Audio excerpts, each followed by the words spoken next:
ज़माने में मसले बहुत हैं, वैसे तो ज़माने में मसले बहुत हैं, पर मेरे जो बाल हैं उलझते बहुत हैं। मेरा नाम मानसी गोस्वामी है, मैं स्याह नाम से लिखती हूँ। हाँ बिल्कुल। तो दो कविताएं रखूँगी और दो शेर हैं वो आप सभी के सामने रखूँगी। बस यही चाहती हूँ कि आप शांति से सुने, तालियां बजाइएगा आखिरी में, ठीक है? स्वागत है। हाँ, तो पहली कविता है प्रतिबिंब नाम से। प्रतिबिंब का अर्थ आप सभी समझते होंगे। जब आप आईना देखते हैं तो आईने में आपको जो अपनी शक्ल, अपना चेहरा दिखता है वो आपका प्रतिबिंब होता है। तो प्रतिबिंब के बहुत सारे मायने, बहुत सारे लेखक लिख के गए हैं। मेरे जो कुछ ख्याल हैं मैं वो आप सभी के सामने रखती हूँ कि सहज सुलभ दर्पण, इनमें झांकते हैं कई प्रतिबिंब। उन प्रतिबिंबों की परछाइयाँ भी एक के बाद एक लगातार बढ़ते, प्रतिबिंबित होते कई चेहरे, चेहरों के साथ अस्तित्व, अस्तित्व के साथ व्यवहार और व्यवहार के साथ इंसान। जो प्रतिबिंबित नहीं होता वो है आत्मा। जो प्रतिबिंबित नहीं होता वो है आत्मा, मनुष्य की आत्मा। दर्पण चेहरे दिखाता है, खुद में झांकना नहीं। दर्पण मुखौटे दिखाता है, उन्हें उतारना नहीं। दर्पण वो ही दिखाता है जो आप देखना चाहते हैं, आपकी हकीकत नहीं। इसलिए झांको, देखो, डूबो, समझो। इसलिए झांको, देखो, डूबो, समझो। खुद को बिना किसी प्रतिबिंब के, बिना किसी सहारे के पाओ अपनी आत्मा को अपने सामने। शायद तब ये जितने भी प्रतिबिंब हैं, समाज, दोस्त, प्रेम, सभ्यता, तब ये जितने भी प्रतिबिंब हैं, समाज, दोस्त, परिवार, सभ्यता, प्रेम, इन सब के प्रतिबिंबों से मुक्त हो पाओ तुम, और तब शायद जान पाओ जीवन का सार और उसके साथ अपने जीवन का उद्देश्य। सहज सुलभ दर्पण, इनमें झांकते हैं कई प्रतिबिंब, साफ होते हैं कई प्रतिबिंब, मिटते हैं कई प्रतिबिंब, प्रतिबिंब ही प्रतिबिंब। बहुत बहुत शुक्रिया। क्योंकि मोहब्बत से हमेशा, अगर आप लेखनी के बारे में पढ़ें, सोचें, समझें, तो हमेशा मोहब्बत से शुरुआत होती है। ज़्यादातर, हमेशा तो नहीं, पर ज़्यादातर मोहब्बत से शुरुआत होती है। तो उसी मोहब्बत को समर्पित एक कविता है। अच्छा, कितने चाय वाले लोग हैं यहाँ पे, चाय के बिल्कुल पागल चाय के पीछे। एक तो हमारे आशीष ही बैठे हुए हैं जी, तो बहुत बढ़िया। तो एक कविता है, एक छोटी सी कविता है चाय पर, इत्मीनान से सुनिएगा, ठीक है? आज सुबह चाय बनाई, तुमने उसे अपने होठों से लगाया और तुम चले गए। आज सुबह चाय बनाई, सुनिए, पता चलेगा कहाँ चले गए, है ना, इत्मीनान से। आज सुबह चाय बनाई, तुमने उसे अपने होठों से छुआ और तुम चले गए।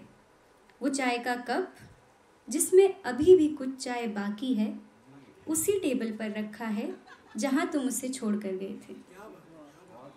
मेरा मन भारी था, तुमने मुझे गले लगाया, मेरा माथा चूमा और तुम चले गए। मैं, जिसका मन भारी था, आधा असमंजस में और आधा भारी था, उसी जगह खड़े हुए हैं जहाँ तुम उसे छोड़ के गए थे। तो ये थी कविता चाय। बहुत शुक्रिया। दो शेर हैं, उसके बाद एक बहुत सुंदर कविता, मेरे दिल के करीब बहुत सुंदर कविता है, वो पढ़ूंगी। तो दो शेर हैं कि मेरा अतीत मुझे हर बार तेरे पास बुलाएगा। मेरा अतीत मुझे हर बार तेरे पास बुलाएगा। तू ना भी आए तो भी ये डर मुझे हमेशा सताएगा। क्या बात। मेरा अतीत मुझे हर बार तेरे पास बुलाएगा। तू ना भी आए तो भी ये डर मुझे हमेशा सताएगा। जो बात तुमसे जीते जी उम्र भर ना कह सकी, जो बात तुमसे जीते जी ना कह उम्र सकी। भर ना कह सकी वो बात, मेरे जाने के बाद जमाना क्या बात है, गुनगुनाएगा। क्या बात है, बहुत जोरदार ताली, बहुत प्यारा शेर है आपका, बहुत प्यारा, शानदार शेर। जो बात तुमसे जीते जी उम्र भर ना कह ना कह सकी वो बात मेरे जाने के बाद जमाना क्या गुनगुनाएगा। बात, क्या बहुत बहुत बहुत शुक्रिया। इसके बाद एक कविता है। तो पहले तो सबसे पहले ऑडिटोरियम में जितनी भी लड़कियां हैं एक बार जोरदार तालियां बजाओ यार। अरे क्या इसमें बात लड़के भी बजा रहे हैं भाई, हाँ, लड़के भी बजाओ। आप भी लड़कियां हो। कोई बात नहीं, हर मर्द के अंदर एक औरत है, हर औरत के अंदर एक मर्द है। चलिए हम सहमत हैं, बिल्कुल। हालांकि हम नितांत सहमत नहीं हैं, स्वागत है। तो औरतों का हम सभी के जीवन में, मैं अकेली अपनी बात नहीं कर रही हूँ, हाँ बहुत अच्छी बात है, सुनिए, अब सुनिए, है ना। तो औरतों का हम सभी के जीवन में बहुत बड़ा योगदान रहा है, हम सभी के जीवन में।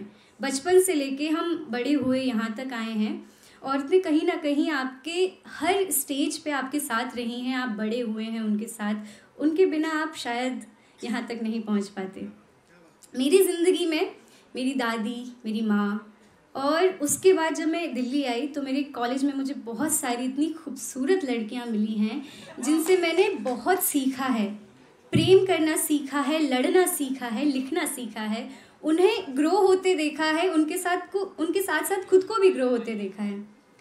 तो ये कविता उन्हीं लड़कियों को समर्पित है कि मैं लगा सकती हूँ अपने बालों में फूल, मैं लगा सकती हूँ अपने बालों में फूल, हाथों में मेहंदी, अपने माथे पर बिंदी, अपनी आँखों में सजा सकती हूँ काजल, होठों पर लगा सकती हूँ लाली, और लहरा सकती हूँ अपनी साड़ी का आंचल जब चाहे तब, और कर सकती हूँ हर वह श्रृंगार जो एक स्त्री करती है और खुशबू की तरह बिखरने का साहस रखती है।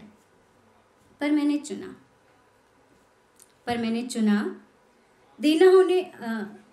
चुना अपने बालों को खुला रखकर देना उन्हें आज़ादी हवा से खेलने की।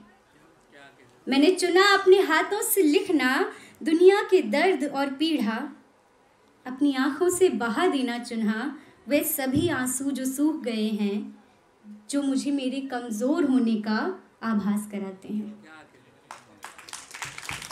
क्या कहना, बहुत प्यारा। मैंने उन आँखों से जलना चुना, मैंने उन आँखों से ज्वाला लिए जलना चुना, माथे पर खून और पसीने से आई सफ़ेद लाल रेखाएं चुनी, ताकि एक पल के लिए भी मेरा साहस कम न होने पाए। अपने होठों पर लाली नहीं, मैंने चुने दुनिया के सब रंग, उन सभी रंगों को गाना चुना, गुनगुनाना चुना। अपनी साड़ी के पल्लू